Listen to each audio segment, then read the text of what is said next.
as what we consume, but it's so much more than that these days. So who we hang around and who we listen to, and what we watch on the TV, or particularly on social media, what we're seeing, and even if you're scrolling past it, you still see it for that split second, and you create something in your mind. So it's being really careful about what you're consuming in all aspects.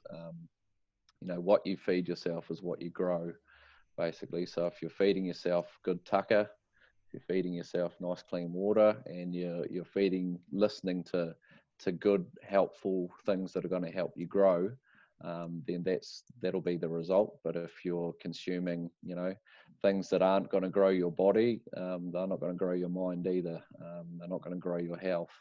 If you're listening to things that put you down, or knock your self-confidence, and that's what's going to grow. So there's a great saying I came across a couple of years ago, was where your attention goes, your energy flows.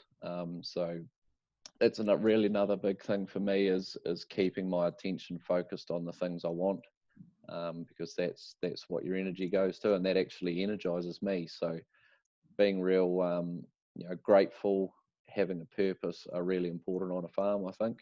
Something we don't do nearly enough, is particularly men.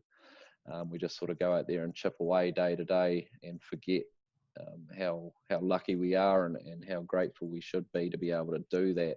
And that changes the whole perspective sometimes of what you're looking at. So that's really important consumption, I think. And for me is movement and breathing. I went to a counselling session a year or two ago, I think it was, and the counsellor said that, and that really struck me as the two most living things you can do is breathe. Without that, you die. So, concentrating on how you're breathing, that tells you a lot about how you are. If you've ever had anxiety or depression, if you actually pay attention to your breathing, it's quite different to when you feel energized and excited. So a bit of that, and obviously we're meant to move around and do things. So you'll never feel energized if you're not doing something.